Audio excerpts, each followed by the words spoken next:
Hello mga Mars at kasagsagan ng bagyong Christine. Sa video ko na ito ay mapapanood ninyo yung mga ganap namin kahapon. Pagkatapos ng isang buong araw ng trabaho sa araw ng Huwebes, pagsapit ng gabi ay kailangan namin magluto ng mga kakanin para sa mga nakabuking na pa-order para sa araw ng Biyernes. Pagkatapos ng huling gawa namin ng order sa oras ng alas 3 ng araw ng Huwebes, tapos na yung aming luto at trabaho. Madalas nga na pagkatapos ng aming mga trabaho ay dito lang din kami nakatambay sa aming kusina o lutuan. Hindi naman madami ang luto sa mga kakanin, kaya mga bandang alas 9 ng gabi nang kami ay mag-umpisa sa pagluluto ng mga kakanin. At habang kami ay nag-uumpisa nga sa paggawa ng kakanin ay biglang namatay ang kuryente. Sa kadahilanan siguro dahil sa sobrang lakas ng hangin at ng ulan. At dapat talaga ay magpapahinga na itong aming mga anak dahil katuwang din namin sila maghapon sa aming tindahan, pero dahil nawala ang kuryente, syempre mainit.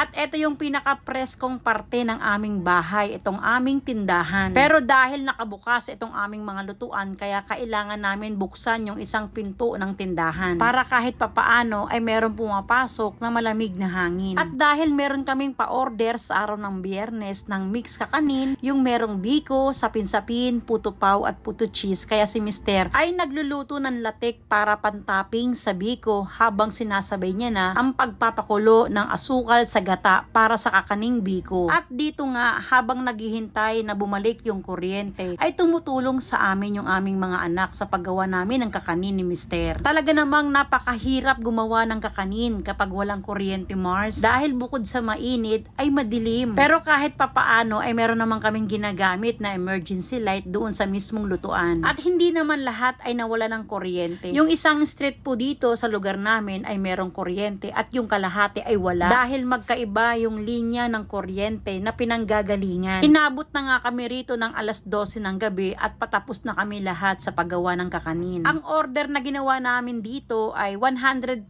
pieces sa puto cheese, isang bilao nitong mix kakanin, at 60 pieces naman yung puto pau na order. Lahat ng mga sumobra sa mga luto namin ay syempre pang-display na namin ito sa umaga ng Biyernes. At tamang-tama din dahil nang matapos kami sa pagluluto ng aming kakanin ay biglang nagkaroon ng kuryente. Kaya naman mag-aalauna ng madaling araw ay saka pa lang kami nakatulog ni Mister. Nagkaroon naman kami ng maayos na tulog gawa ng hindi mainit. At bago mag-alas 6 ng umaga nang kami ay magising ay simula na ulit ng pagluluto ng aming mga panindang almusal. At salamat sa Diyos dahil tumigil po yung sama ng panahon. Huminto na yung lakas ng ulan at yung lakas ng hangin. Kinakabahan nga ako nung gabi ng Huwebes dahil naalala ko yung isang dumaan na bagyo dito sa amin na talaga namang bumaha at hindi na i-deliver yung mga order ng customer dahil nga sa laki ng baha. At talaga namang walang madaanan yung mga sasakyan kahit saan. At pinasok ng tubig baha yung aming bahay at etong aming tindahan. At nabanggit ko nga kay Mister na ganito rin yung naranasan namin nung bagyong Karina. Namatay bigla yung kuryente habang kami ay gumagawa ng mga kakanin dahil lahat ng gawa namin na yun ay mga order po para sa umaga yun ng Miyerkules. Ang dami naming luto nung araw na yun, Mars, at lahat ay pinag-go ng mga customer pero hindi po na-deliver. Gawa ng wala po talagang madaanan kahit saan. Pero lahat naman ay nagawa ng paraan at nasolusyonan. At mabuti na lang talaga pagkagising namin ng umaga nitong araw ng Huwebes ay humupa na rin yung lakas ng ulan. Kung umuulan man ay kaunti lang, hindi ganun kalakas. At dito nga sa video na ito ay meron kaming pick up sa oras ng alas 11 ng umaga. Alas 8 pa lang ay nagsimula na kami ni Mister magluto sa order ng customer. Nasangkot siya na yung pork menudo at Bicol Express at pinapalambot na rin yung karning baka, pati yung lechon kawali na gagamitin para sa lechon paksiw. Habang naghihintay ako na lumambot yung mga karne, ay ginagawa ko na yung order ni customer na spaghetti at yung pansit bihon na may kanton. Meron ding order si customer na palabok, buttered chicken. Sa oras ng alas 10 ng umaga ay nakahanap na kami na maibubuki na delivery car para maghatid kay customer. Sa oras po ng alas 10:30 ay nakaalis na itong order ng customer. Before lunch ay kailangan ni customer yung mga pagkain, pero